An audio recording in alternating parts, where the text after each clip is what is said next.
All right, everybody, Rob Ferretti here, and I've got some good news. Bobby Kahn update. Now, I'll fill you in on who Bobby Kahn is if you're not familiar. He was the car dealership that I was selling, or the car dealer, the owner of the dealership who I was selling my Ferrari through when that all went down. I've done videos about losing $300,000 on that transaction, and effectively this guy had issues going on in his dealership.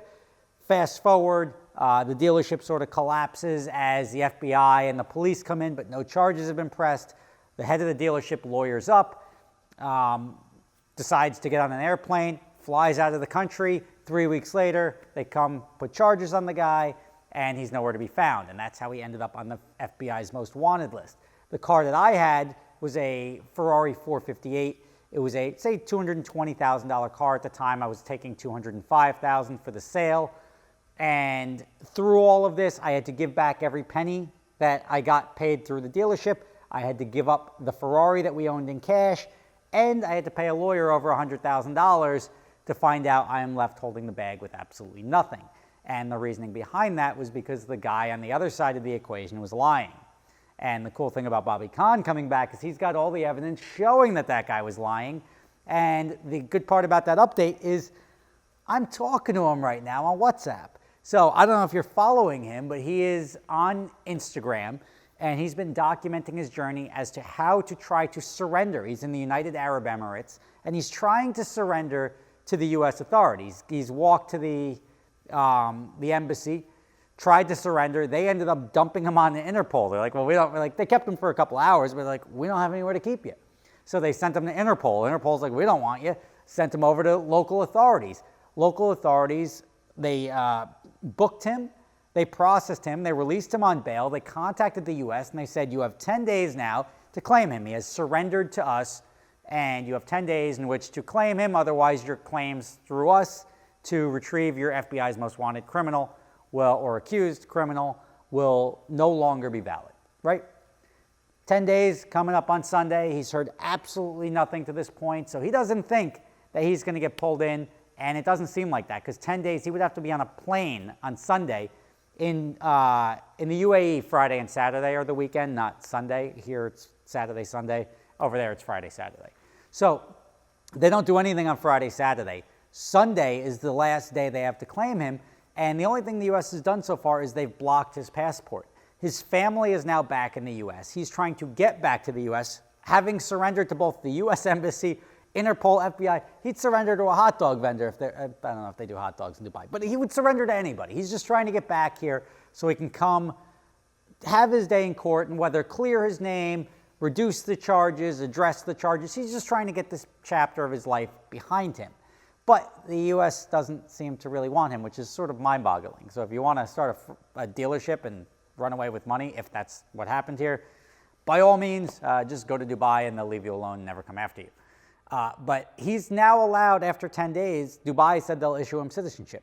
So he could now be a citizen of the United Arab Emirates. He's still, though, trying to get back to the U.S., whether he'll hop on a plane himself, but his passport's blocked. I think the next step is if he does become a citizen of the United Arab Emirates, he can use that passport in which to fly back and ultimately address the charges. But right now, it's sort of mind-boggling to me. He's contacted news agencies. He's contacted me, not that that's going to get him very far, but he's contacted news agencies to try to break this story. And he says every time they're like, oh, that's really weird. They look it up, they validate it, and it always sort of hits a dead end after the news agency calls the FBI. I don't know why. I don't know what the rationale is behind that, but this guy's just trying to come back. And I think that's a great thing. Like when you have a most wanted list, you sort of want to put the X's up there. Like, yep, we got that guy, we got that guy, we got that. It's sort of solving the case to an extent, and then you put it in the hands of the attorneys and the lawyers that, or the prosecutors that will battle it back to resolve the case. But otherwise, you just have an open-ended case that never has a resolution. So I was going to throw Bobby a question. He said he'd respond back. He can't give me specifics. Bobby is aware of who I'm talking about. He's very familiar with every case because he did every transaction at the dealership. Hi, Mr. Bobby. This is Rob Ferretti from my garage. I know you're familiar with my case, and if you could just answer a couple of questions. I lost my car based off of two facts. One, that the purchaser of the car, don't mention his name because it's not relevant here, but the purchaser, the guy who ended up with the car, stated that he was a buyer in good faith, and even though I pointed out that he was trading in cars that had nothing consistent with the values, he traded in 2 cars, a Porsche and a Jaguar, I think, for $15,000 apiece, but got $150,000 in credit. He claims that through his sequence of transactions with you, that he gave you, the day he met you, he gave you $50,000 in cash. When you gave him an SLS, you had a guy follow him home and he gave him $50,000 in cash. No receipt, no anything. He just did that. Then he claims that he brought the car back to you for service. That was a big thing, that he brought the car back to you for service. That part of the story flip-flopped, and that he brought it back to service, and that's why he was able to retain ownership. All of this stuff that went down that was sort of didn't make any sense. I'm just curious if any of it is accurate at all. You don't have to give any details. You could just say accurate or not, because we couldn't substantiate his story because he said he didn't email you ever, and he had no text messages with you because he lost his phone. He only had the documents that he provided through his attorney. Do you happen to have any text messages if you come back, or emails that you'd be able to supply? Let's send that over the fence. We'll take a quick commercial break and be right back. I never do commercial breaks, but now I can't sit here and dance like a monkey for you for the next 3 minutes until he answers me back. So stand by. All right, we got a response. I'm going to say this to you in the nicest way possible without cursing, okay? Beep. Anybody that knows me, okay, or anybody, forget it being me, it could be anybody, you would have to be a complete moron if you could believe that somebody you meet on the first day, you would hand $50,000 cash to. What I said during the trial. On the flip side, that I would send a driver. Yeah, well, that was a fraction of an answer. But that's what I said during the trial, and they're like, well, you can't prove that he didn't. And we said, where'd the cash come from? Can you show it was a loan from his dad or his dad's cash, blah, blah, blah, blah, blah. We went through all that. But here's another question. What would stop you from just getting your UAE citizenship and then getting on a plane with your Dubai passport? And Bobby Khan. Oh, there's a better one. Minute 24. Let's see what we got here.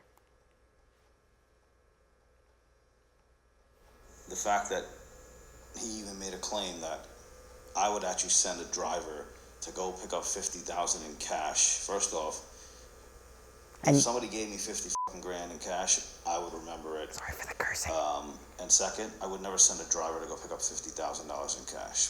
Second, a lot of people made a lot of claims about values of their cars.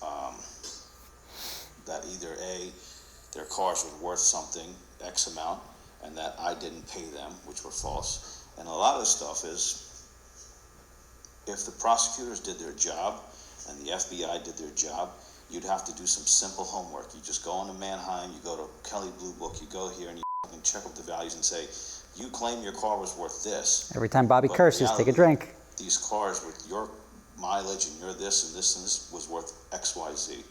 That's what I've been saying from day one. All you had to do was follow the money. Follow this basic, simple investigative tips, and there'd be, people would know how many people were lying. And as for your guy, you know, you spent a lot of time in my dealership. Did I have a service department? I know we did. Why would somebody drop off a car to me to be serviced? That's not an answer. The answer is yes or no. Come on. It's like playing telephone. You don't get a UAE passport. Either if you're born here as a local, that's the only way you get your passport, or you marry a local and then you get a passport. You can get permission to live here. So you can get a 1-year visa or a 5-year visa, and if you make a major investment, you can get a 10-year visa. That's how it works. So rich people. I cannot get citizenship in the UAE. I can be allowed to stay. I mean, I can stay for 50 years. I just keep renewing it. Now, I have to go and apply for that. So there's nothing stopping me. If these people, the federal government, doesn't bring me home, then I can go and apply for that. However, I'm in limbo at this point because I've surrendered, and I can talk more about that if you're interested.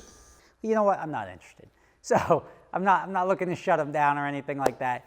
But at the end of the day, he's tried to contact news outlets over here, and they're like, oh, well, yeah, oh, you surrendered? We don't know about that. And to try to report on it, they contact the FBI, and then the stories die. I don't know why, but maybe, I'm not saying the Clintons are involved. Not saying that at all. Nothing having to do with the Clintons. I don't think Clintons had anything to do with Bobby's dealership. But it does beg the question why somebody's surrendering and we don't want to bring him back. You know, makes me curious too. So do me a favor if you guys can. This is for the greater good, for the insurance company, just making things right. For the insurance companies, for the banks, for everybody that's involved that was screwed. Let's throw this video over at some news agencies. I don't think Fox News, CNN is really worth. Fox News already reported on it. Throw it at local news agencies. I don't know. Let's get some buzz around this to try to get this guy back. Because when this guy's back, then we get to get some excitement. And I stand a chance of getting my money back from this guy who defrauded me. And finally, the only way he was able to defraud me is because it's presumed without evidence to the contrary that everything he was saying under oath was accurate. And I know for a fact, and now we'll be able to prove it, that it was inaccurate and this guy defrauded me. And I would really like that to happen. It would make my day much better, like significantly better, if this guy gets the karma that's been coming to him. So thank you for watching. Bobby surrendered, but I don't think he's getting back as quickly as we thought. But let's see if we can bring Bobby back. Bring Bobby back. That's a hashtag. Let's see if we can bring Bobby back. Blow it up on some news outlets. Not blow it, wrong word, but like send it to some news outlets so that they can try to report on this and make it known and figure out why we're not bringing this guy who's on the FBI's most wanted list back to the U.S. and putting that X up in the thing that says captured when surrendered. Surrendered, not captured, but same thing. You want to get him off the list and bump somebody else up to #1, right? That's what I would think. Rob Ferretti. Stay tuned for updates when he finally gets back and something happens, or if he never comes back, who knows. Stay tuned for updates. Rob Ferretti signing off. So you guys are familiar with my other company, Adventure Drives, right? Well, this year we've got 2 trips coming up. One, which is starting in Seattle and ending in Jackson Hole in July. That's going up through the Canadian Rockies, coming down through Banff, Yellowstone, Glacier National Park, and Grand Teton National Park. It's going to be phenomenal. Also, we're going to be going to Scotland in October. We're going to be doing Scotch distilleries, playing golf at St. Andrews if you want to do that, walking around, seeing lakes, waterfalls, driving the North Coast. It's going to be an amazing trip. Prices start as low as $2,500 per person for the shorter trip in Scotland, about double that for the longer trip in July. If you're interested in going, check out the link in the description.